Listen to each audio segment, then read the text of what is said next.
What if I told you that the world you were taught to believe in, the world of fairness, merit, and honesty, doesn't actually exist? From childhood, we're told that if we study hard, if we're kind, if we do the right thing, then life will reward us. But look closer. You'll see good people betrayed, loyal workers replaced, and brilliant minds ignored while mediocrity climbs the ladder. The truth is brutal. The world does not play fair. This realization shatters most people. They cling to their illusions, hoping that if they just work harder or smile wider, things will eventually fall into place. But history, psychology, and your own lived experience tell another story. Those who survive in this world are not the ones who play by the rules of kindness alone. They are the ones who understand power, perception, and strategy, the ones who master a different kind of intelligence. Machiavelli called it the art of statcraft. Modern psychology might call it strategic intelligence. I call it dark intelligence. Not because it is evil, but because it is born in the shadows in betrayal, humiliation, and defeat. When others collapse under pain, you can forge it into clarity. When others drown in emotion, you can calculate. While most people play checkers, you learn to play chess. This intelligence does not shout. It watches, it waits. It strikes at the perfect moment. It is the invisible force that separates the victims from the survivors, the followers from the leaders, and the forgotten from the unforgettable. If you've ever felt like life was unfair, like your honesty was punished while others thrived on manipulation, then this message is for you. Because the day you awaken to this truth is the day you stop being controlled and start becoming dangerously smart. Before we dive deep into the 8 ruthless lessons that can change the way you think forever, I want you to take a moment. If you value content that doesn't sugarcoat life, but exposes the raw truths that can set you free, hit the like button. Subscribe to the channel and turn on the notification bell so you'll be the first to know when I release the next video filled with insights that challenge the way you see the world. Because knowledge is only power if you're awake enough to receive it. Dark intelligence is not something you can learn from a classroom, a textbook, or a motivational seminar. It doesn't come wrapped in slogans or dressed in positivity. It's born in the trenches of life, in the moments when everything you trusted falls apart. When the people you loved betray you. When opportunities slip through your fingers because someone less capable but more cunning takes your place. When the system you believed in shows you that merit and morality are rarely enough, most people break in these moments. They crumble under the weight of disappointment and retreat into bitterness or denial. But a few, a rare few, use these experiences as fuel. They allow the sting of betrayal, the humiliation of defeat, and the sting of injustice to carve clarity into their mind. This is the soil where dark intelligence grows. Machiavelli understood this centuries ago. Living in Renaissance Italy, a world of shifting alliances, poisoned chalices, and ruthless ambition, he witnessed firsthand that survival required more than goodness. He saw that those who were willing to look reality in the eye, no matter how ugly, gained an edge over those who clung to comforting illusions. His writings weren't instructions for cruelty, but survival manuals for those trapped in the game of power. He showed that the truly dangerous individual is not the one who shouts the loudest, but the one who sees through appearances and waits for the perfect opening. Psychologists today might describe this as resilience, the capacity to transform suffering into strength. But resilience alone isn't enough. Dark intelligence goes deeper. It's not just about bouncing back, it's about absorbing pain, studying human behavior, and turning the game around. It's about cultivating a mind that cannot be manipulated, because it knows the tricks, the patterns, the weaknesses of others. Think about your own life. Have you noticed how most people react to betrayal? They get angry, they demand explanations, they lose control. But the person who remains silent, who observes, who collects information instead of spilling emotions, that person has already shifted the power dynamic. While others drown in their feelings, they are sketching the map of what comes next. That is dark intelligence in action. But let's be clear, dark intelligence is not about becoming a villain. It's not about hurting innocent people or playing games with lives. It is about defense. It is about survival. It is about seeing through illusions so that you are no longer the one being deceived. In a world where manipulation is the norm, this knowledge is not a luxury, it is a shield. From here, we move to the core of Machiavelli's wisdom, the 8 ruthless lessons that separate the survivors from the victims, the leaders from the followers, the dangerously smart from the tragically naive. Each lesson is not a rule to memorize, but a lens to see the world differently. By the end, you will understand why intelligence divorced from strategy is weakness, and why wisdom tempered by ruthlessness becomes unshakable power. Before we unlock these lessons, remember this: power is rarely about brute force. It is almost never about who shouts the loudest or who works the hardest. Real power lives in subtleties, in the way you present yourself, in the information you choose to reveal or conceal. And that's where our journey begins. The first ruthless lesson Machiavelli would have you master is the art of calculated opacity, the discipline of never showing your full hand, and the wisdom of understanding that mystery itself can be a weapon. Imagine a world where everyone knows exactly what you're thinking, what you're planning, what you fear. How long do you think you would survive? The truth is, the more transparent you are, the easier you are to control. And yet, most people walk through life with their hearts and intentions on display. They overshare, they explain, they justify. They think honesty means revealing everything. But in doing so, they hand over their greatest weapon: information. Machiavelli warned us, everyone sees what you appear to be, few know what you really are. That is not just a clever phrase. It is a survival law. The most powerful people in history, from emperors to CEOs, understood the value of mystery. They never revealed the full picture. They allowed others to guess, to wonder, to project their own assumptions. And in those assumptions, control was born. This is what I call calculated opacity. It doesn't mean lying. It doesn't mean fabricating stories. It means revealing just enough to keep people engaged, while withholding enough to maintain control. It's the art of selective communication, knowing when to speak, when to pause, and when to remain silent. Think about it. In a typical conversation, when someone asks about your plans, most people feel obligated to explain. I'm just going to stay home this weekend, maybe watch a movie. It sounds innocent, but it's also predictable, forgettable. Contrast that with this answer: I have something important to take care of. Then you change the subject. Suddenly, you've planted a seed of curiosity. People lean in. They wonder. They imagine. And their imagination often grants you more importance than reality ever could. Why does this work? Because mystery breeds intrigue, and intrigue creates influence. When people cannot pin you down, they pay closer attention. Your words carry more weight because they are not wasted on every detail. Silence, in this sense, becomes a kind of power. Now consider how this applies to the modern world.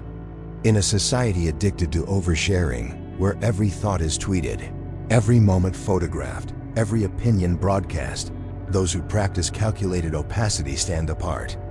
They become rare, valuable, memorable. The man who doesn't reveal everything on social media. The woman who answers questions with calm brevity instead of endless explanation. These are the people others remember. But here is the deeper truth. Calculated opacity is not about being mysterious for the sake of theater. It's about protecting your narrative.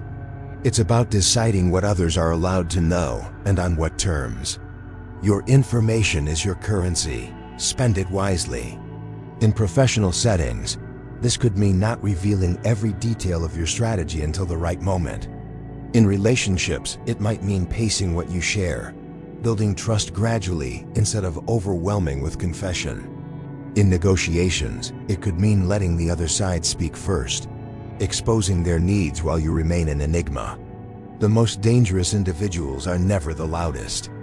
They are the ones who withhold, who let others underestimate them, who reveal themselves only when it serves their purpose.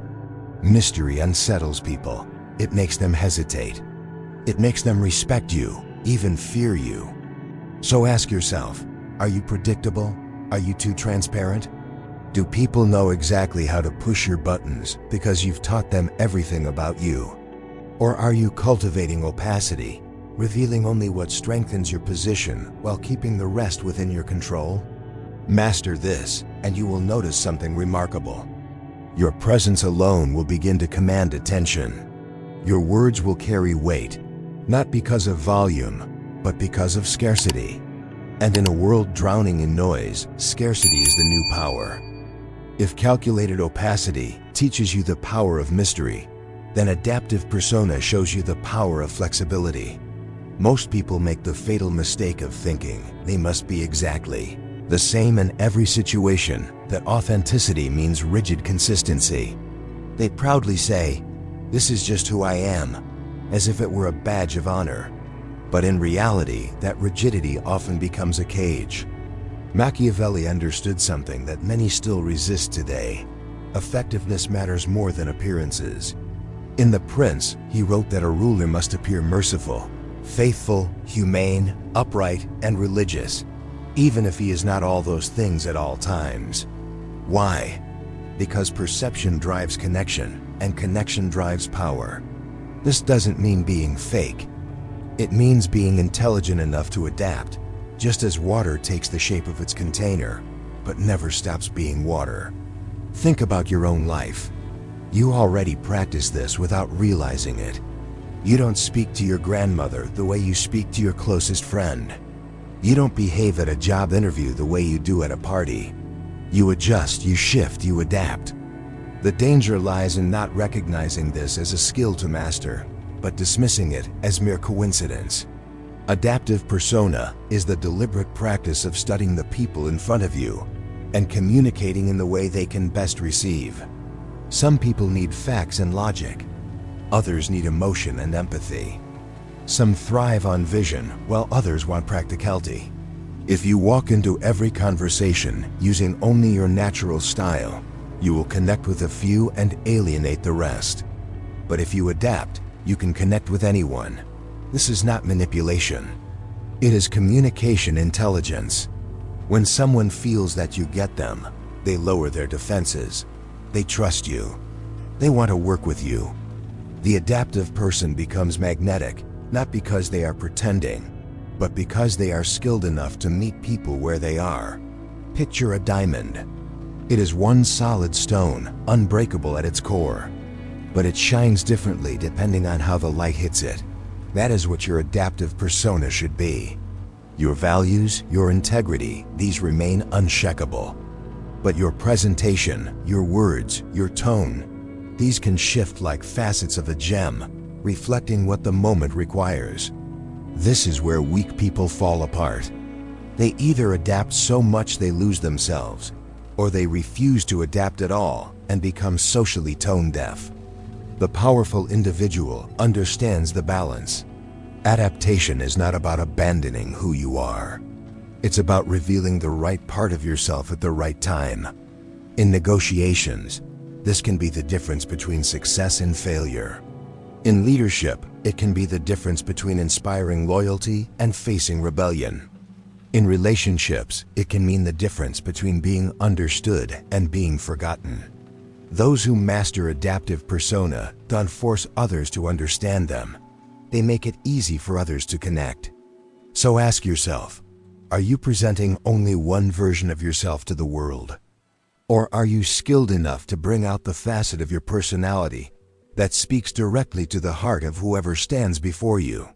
Because in a world that values rigid authenticity, the true power belongs to those who understand that authenticity is not sameness, it is fluid strength.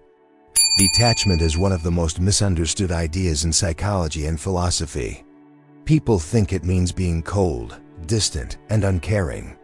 They imagine the detached person as someone without passion, without empathy, without connection. But true detachment is not about indifference, it is about freedom. Here's the ruthless truth. What you are afraid to lose will always control you. If you're desperate to keep a job, your boss owns you.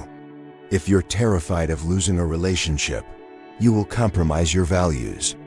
If you crave approval, anyone with the power to withhold it can manipulate you. The moment you need something too much, you hand over your power. But when you cultivate detachment, you begin to reclaim it. Detachment means you still care, but you are not enslaved by that care. You still pursue goals, but you are not destroyed if one path fails.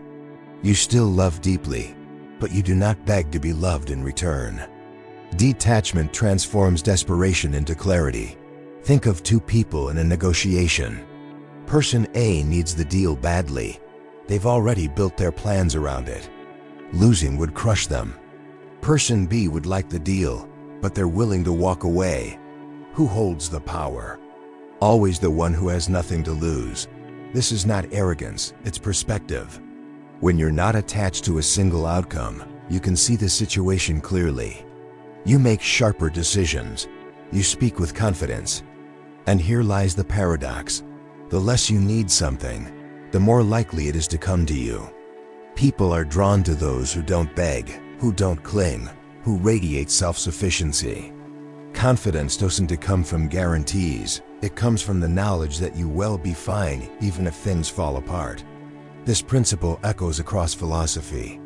The Stoics called it apatheia, the state of inner calm regardless of external chaos. The Buddhists call it non-attachment, freedom from clinging. Jung hinted at it in his idea of individuation. To truly become yourself, you must stop identifying with what can be taken away. Detachment doesn't mean carelessness. It doesn't mean giving up. It means playing the game from a place of power, not fear. Imagine how different your life would be if you weren't afraid of rejection, if you weren't terrified of failure, if you weren't enslaved to opinions. The people who command respect are not those who control everything, but those who cannot be controlled by anything. When you practice detachment, manipulation loses its grip, threats lose their sting, fear loses its teeth. You stop living as a hostage and start living as a strategist. And that, Machiavelli would say, is the foundation of dangerous intelligence. Most people think power means raising your voice, making demands, and forcing compliance. They equate strength with noise. But Machiavelli observed something very different. The most effective power doesn't shout, it whispers. Silent leverage is the art of positioning yourself so strategically that your presence alone influences the outcome. It's not about threatening, demanding, or coercing. It is about arranging the pieces so others move in ways that serve your advantage without you saying a word. Consider how silence itself can be leveraged. In conversation, most people rush to fill the void. They reveal too much, speak too quickly, or expose their insecurities in their eagerness to avoid discomfort. But when you can hold silence, when you pause before answering, when you simply wait, the dynamic changes. The other person begins to reveal themselves. Their assumptions, their fears, their hidden motives come spilling out. And all you did was remain silent. In negotiations, silent leverage looks like having alternatives that you never need to flaunt. You don't have to declare, "I can walk away." Your calm confidence makes it obvious. The person across the table senses that you are not desperate, and suddenly the balance tips in your favor. In relationships, silent leverage means being the one who adds value without begging for recognition. When you consistently improve others' lives, when you solve problems without announcing it, people naturally want to keep you around. Your quiet reliability becomes influence. They begin to seek your approval, not because you demanded it, but because your presence has earned it. In leadership, silent leverage means creating systems, habits, and expectations that carry your influence even when you're not physically present. The most effective leaders are not those who micromanage with constant orders, but those who design an environment where their team naturally moves in the direction they intended. This principle requires patience. Silent leverage doesn't produce instant results. It's not about immediate gratification. It's about planting seeds of influence and allowing them to grow. It's about trusting that consistent actions, performed without fanfare, will yield long-term control. Machiavelli captured this truth with a single line. Never was anything great achieved without danger. Silent leverage carries its own risk, the risk of restraint, of waiting, of resisting the urge to prove yourself in the moment. But those who master it become the invisible hand that guides outcomes. And here's the crucial point. Silent leverage is not manipulation when used ethically. The goal is not to trick people into harming themselves, but to guide them toward choices that serve both their interests and yours. When wielded with integrity, silent leverage becomes a quiet force for stability, influence, and respect. Remember this. The loudest voice in the room is rarely the one with the most power. The one you need to watch is the individual who sits quietly, observing, calculating, waiting. That is the person shaping the future. That is the embodiment of silent leverage. So far, you've learned to shield your intentions with mystery, to adapt like water, to detach from chains of fear, and to master the quiet gravity of presence. But there is another dimension of power. One far more subtle, yet infinitely more influential, the ability to reflect back the inner world of others. Because the truth is, people don't follow logic, they follow the feeling of being seen, understood, and valued. And this is where the fifth ruthless lesson emerges: psychological echo. Every person you meet carries hidden burdens, silent fears, and unspoken desires. They may tell you about their job, their relationships, or their goals, but beneath their words lies something deeper. The question they're unconsciously asking: do you see me? Do you understand me? Do you value me? Most people miss this completely. They listen only to reply, not to understand. They impose their opinions, give shallow advice, or steer the conversation back to themselves.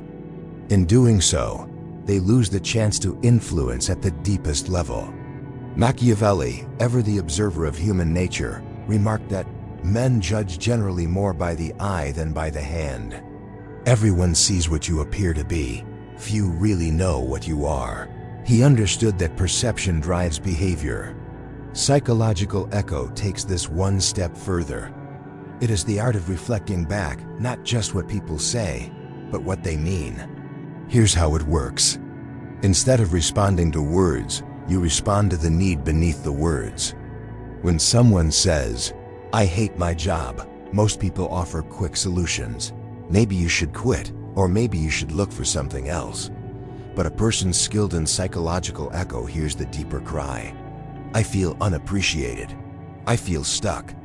I feel like my potential is being wasted.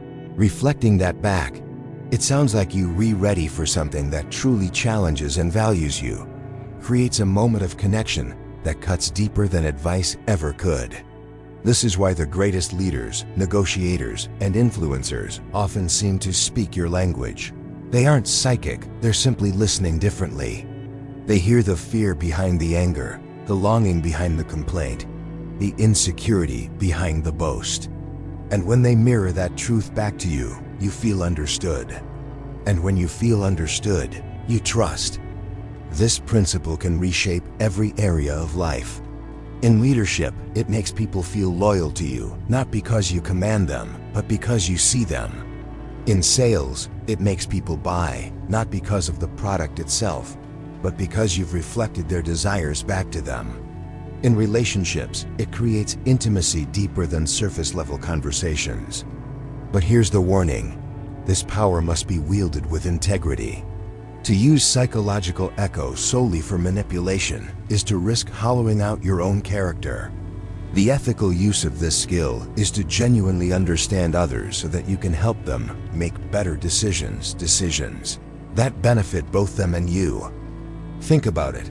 Every human being wants to feel understood. And when you become the rare person who can deliver that experience, your influence becomes immeasurable. You don't force people to follow you, they want to. You don't demand loyalty, they give it freely. This is not about deception. It's about awakening to the truth that influence is not won through force. but through resonance. The person who reflects your inner world back to you becomes unforgettable. That is the ruthless brilliance of psychological echo. Machiavelli's writings scandalized his contemporaries because he dared to say what few had the courage to admit, that power often lives in the gray areas. He wrote, "It is safer to be feared than loved if one of the two must be lacking." Harsh? Yes, but he wasn't glorifying cruelty. He was pointing to a deeper truth, that in a ruthless world, moral purity can be a liability. Ambiguous morality does not mean abandoning ethics or embracing selfishness. It means understanding that reality is messy, and sometimes doing what looks good produces harm, while doing what looks harsh creates protection. The rigidly moral person obsesses over appearances, overlooking kind, over-sounding virtuous, while the strategically moral person focuses on outcomes.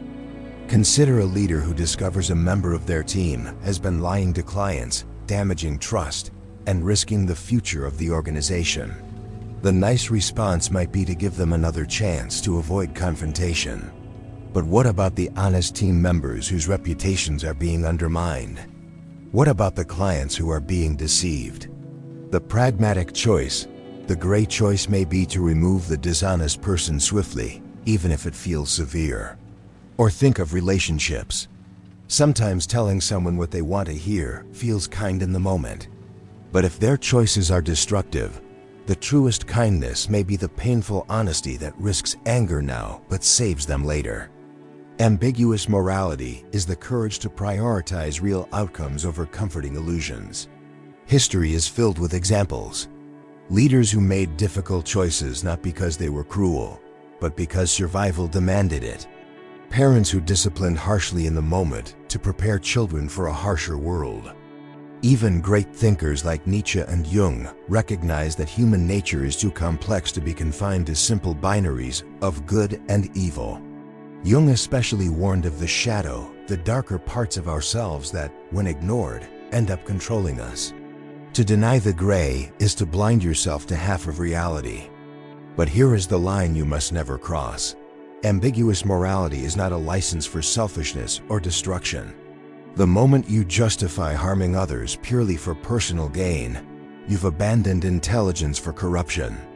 True ambiguous morality requires boundaries, non-negotiable values you will not betray, while giving yourself the freedom to make pragmatic decisions within that framework. The dangerously smart individual does not ask, "What action makes me look good?" They ask, "What action produces the best long-term outcome for myself, for others, for the greater whole?" That shift in perspective is what separates moral rigidity from moral strength. Because in the end, the world doesn't reward those who cling to appearances of goodness. It rewards those who have the courage to operate in the gray while holding fast to their core principles. And that is the ruthless genius of ambiguous morality. By now, you can feel the shift. Mystery, adaptability, detachment, silence, reflection, and the courage to live in the gray. Each lesson builds upon the last, sharpening your ability to see what others cannot. But knowledge alone isn't enough. You must also master how much of yourself you reveal. In a world addicted to oversharing, the person who practices restraint becomes unforgettable. That's where the seventh ruthless lesson comes in: controlled exposure. We live in an age where everyone broadcasts their lives. Every meal, every thought, every opinion finds its way online. In this ocean of noise, people believe they are gaining attention. In reality, they are giving away their most valuable asset, information. And once revealed, information can never be unrevealed. Machiavelli understood this timeless truth.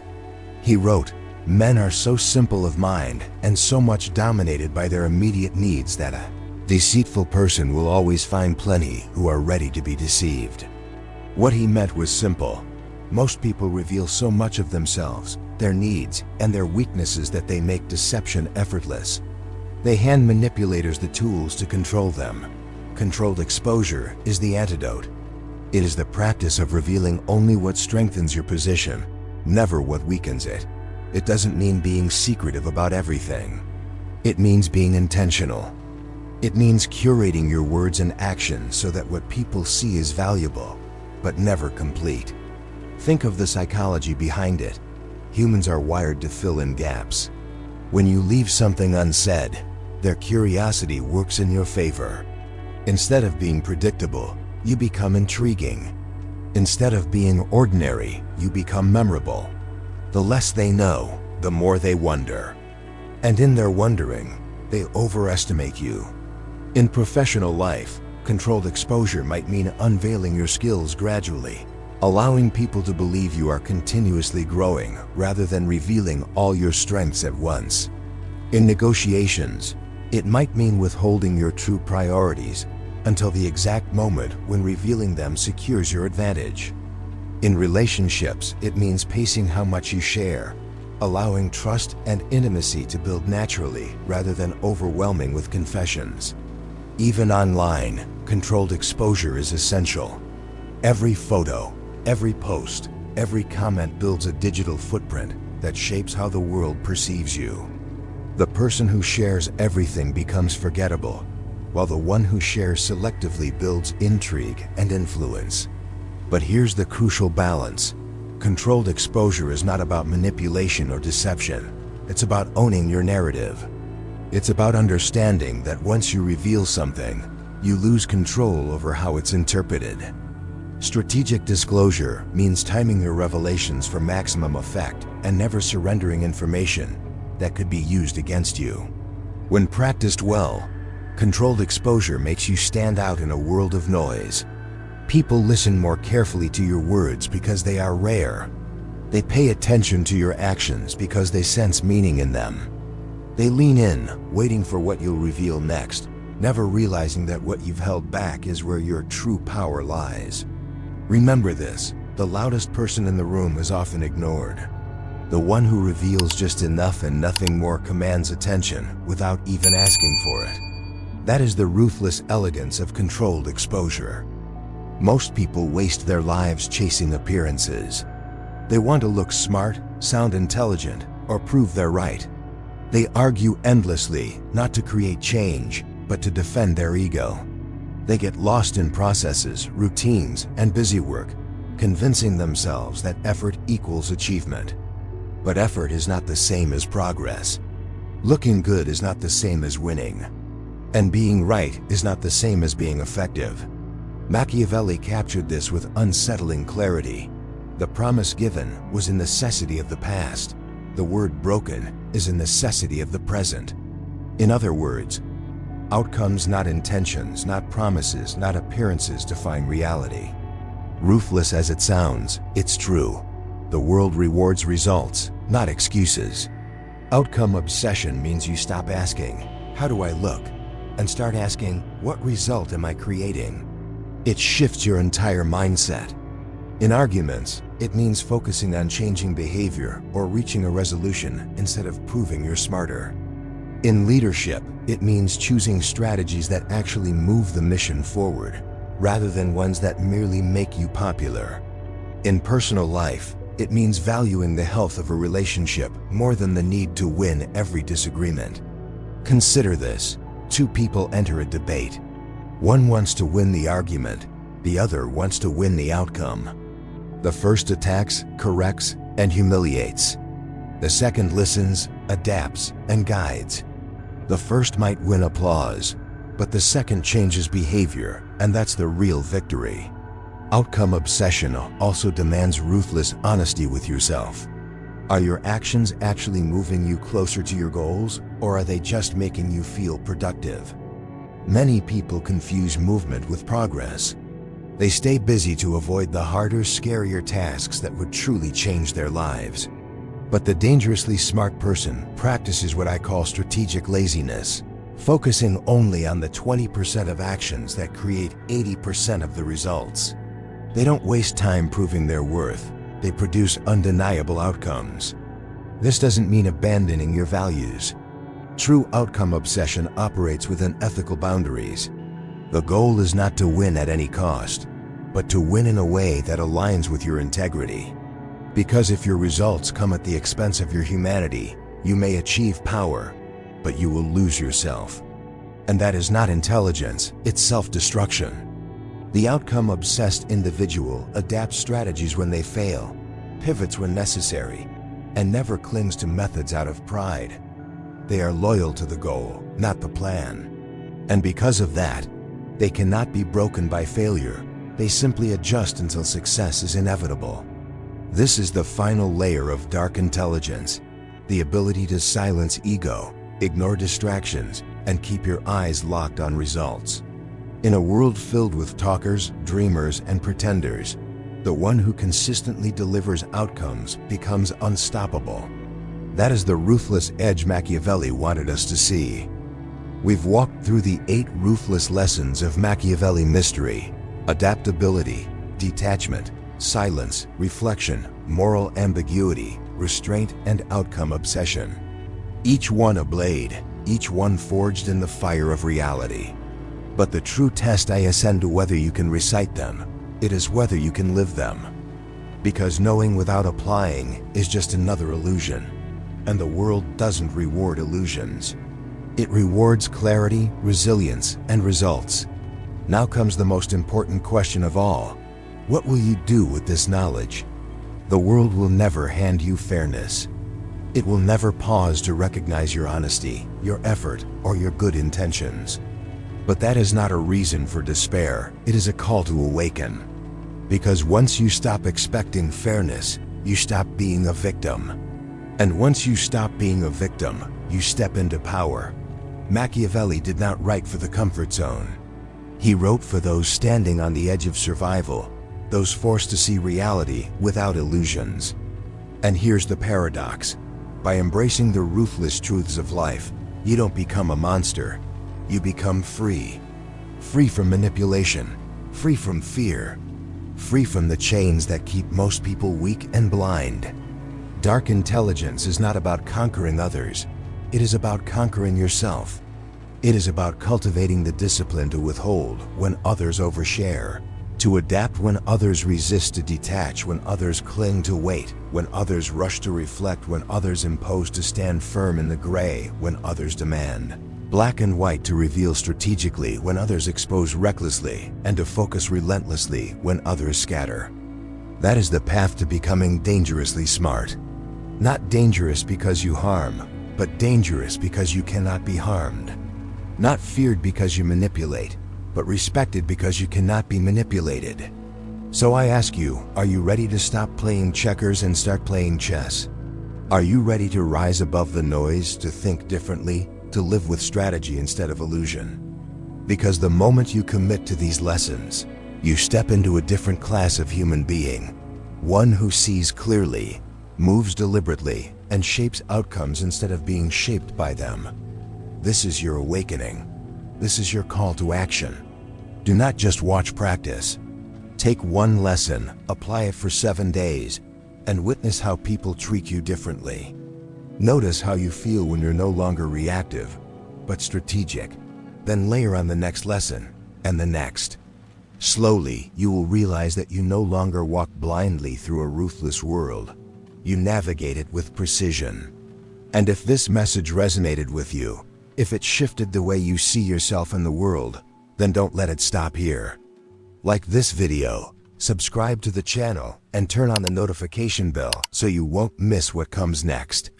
Share this with someone who needs to wake up, someone still trapped in illusions. Because the more of us who cultivate this intelligence ethically, the harder it becomes for manipulation and deception to rule.